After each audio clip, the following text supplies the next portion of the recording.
आखिर ऐसे क्या कारण रहे होंगे जिनके चलते एक मां ने अपनी 42 दिन की बच्ची को गड्ढे में डालकर ऊपर से घास फूस डालकर जिंदा जला डाला।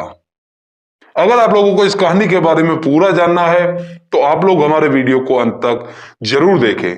नमस्कार दोस्तों, मेरा नाम है जोकर। स्वागत करता हूं आपका जोकर न्यूज के एक और नए एपिसोड में। आज की ये कहानी निकल कर आ रही है रांची शहर से। वहां पर एक औरत होती है जिसका नाम होता है सुनीता, जिसकी उम्र होती है 34 साल।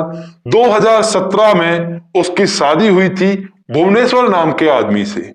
और दोस्तों, उनका परिवार काफी अच्छा परिवार है, वो हंसी खुशी रहा करते हैं। परंतु यहाँ पे सुनीता को पहले से ही एक लड़की है और उस लड़की के चलते उन दोनों के बीच में अनबन हो जाती है। यानी कि भुवनेश्वर और सुनीता के बीच में कई बार अनबन हो जाती है कि तुम लड़के को जन्म नहीं दे सकती थी। अब आप लोग सोचो, क्या ये इंसान के हाथ में है लड़के को जन्म देना या लड़की को जन्म देना?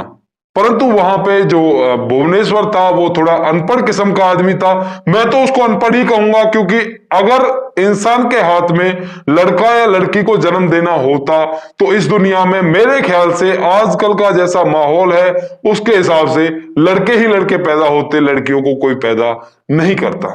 परंतु दोस्तों, उसकी समझ में ये बात नहीं आती है कि ये जो अधिकार है ये ऊपर वाले का है, ये इंसान के हाथ में कुछ भी नहीं है। और इसी के चलते उन दोनों के बीच में कई बार मनमुटाव रहा करते हैं।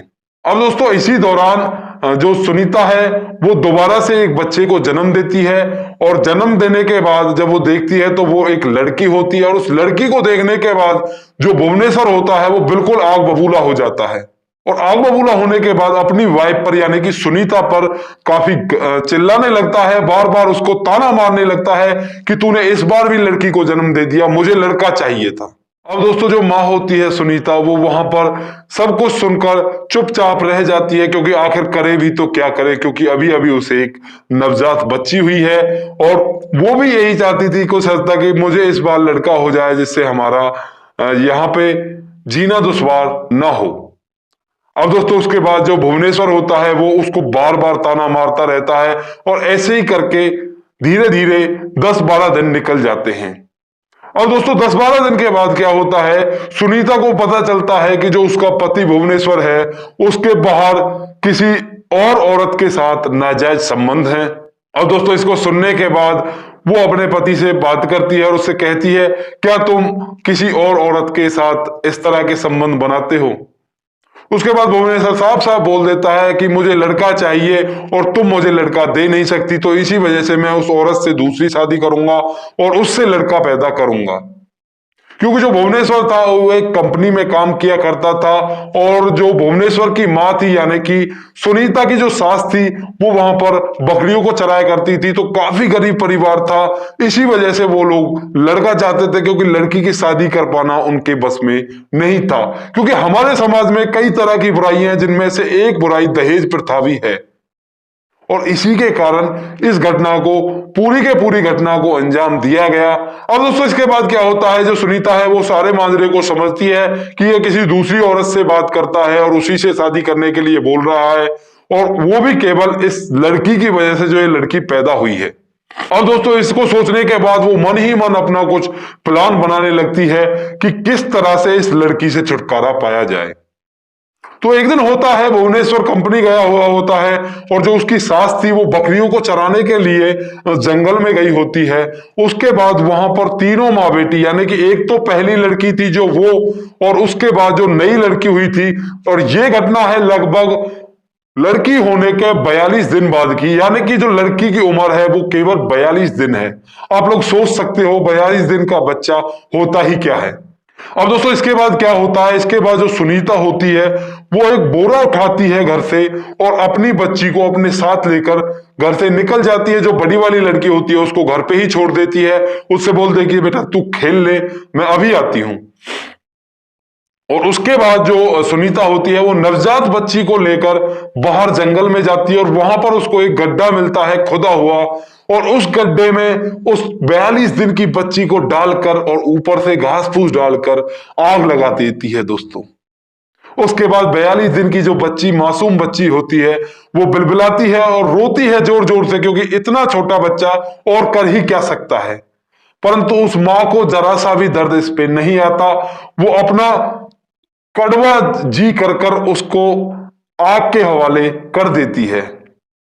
और दोस्तों थोड़ी देर के बाद उस गड्ढे से चीखे और चिल्लाने की आवाज, जो रोने की आवाज है, वो बंद हो जाती है। इसका मतलब वो जो 42 दिन की बच्ची है वो अब मर चुकी थी। और दोस्तों इसके बाद वो देखती है उस गड्ढे में झांककर, तो जो 42 दिन की बच्ची का शरीर था वो पूरी तरह से जला नहीं था। इसके बाद वो माँ फिर से एक बार हिम्मत करती है और हिम्मत करने के बाद अड़ोस पड़ोस से वहां से और थोड़ी बहुत घास फूस इकट्ठा करके उस गड्ढे में डालती है और फिर से उसमें आग लगा देती है। अब दोस्तों मैं तो इस माँ के दिल को पत्थर दिल ही कहूंगा, क्योंकि भला एक माँ ऐसा कैसे कर सकती है, अपनी बच्ची के जिंदा कैसे जला सकती है। उसके बाद वो उसको दोबारा जलाती है और दोबारा जलाने पर भी वहां पे वो बच्ची की लाश नहीं जलती। परंतु इस बार क्या होता है, इस बार सुनीता उसको झांक के नहीं देखती कि इसमें पूरी तरह से ये लाश जली है, या इसकी जो मृत शरीर है, इसकी जो डेड बॉडी है वो जला है या नहीं जला है।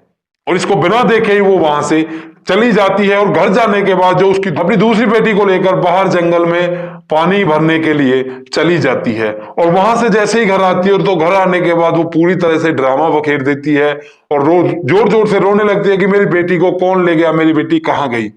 इस शोर शराबे को सुनने के बाद अड़ोस पड़ोस वाले पुलिस को बुलाते हैं। पुलिस को बुलाया जाता है और पुलिस आती है और आने के बाद वहां पर शिनाख्त करती है, तो उस गड्ढे में उनको वो डेड बॉडी मिल जाती है, क्योंकि वहां से अब तक भी बार बार धुआं निकल रहा था और बहुत ही अलग सी स्मेल आ रही थी। क्योंकि जब इंसान का बॉडी जलती है, मानव शरीर जब जलता है, तो बहुत बुरी दुर्गंध आती है उसमें से।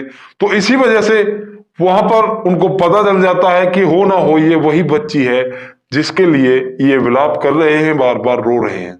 तो इसके बाद पुलिस तहकीकात में उनको पता चल जाता है कि इस सब के पीछे जो सुनीता है उसी का हाथ है, और उसके बाद सुनीता पर उचित कार्रवाई की जाती है। अब दोस्तों मैं आप लोगों से पूछना चाहूंगा, इस घटना से आप लोगों को क्या सीख मिलती है, और आप लोग यहाँ पे किसको गलत कहना चाहोगे और किसको सही कहना चाहोगे, अपनी राय कमेंट बॉक्स में लिख सकते हो। बाकी अगर आपको हमारे वीडियो अच्छे लगते हैं तो इनको लाइक और शेयर जरूर कर दिया करें। मिलते हैं किसी क्राइम की नेक्स्ट सच्ची घटना के साथ। तब तक अपना ख्याल रखें, सावधान रहें, सुरक्षित रहें, रिश्तों की अहमियत को समझें। जय हिंद।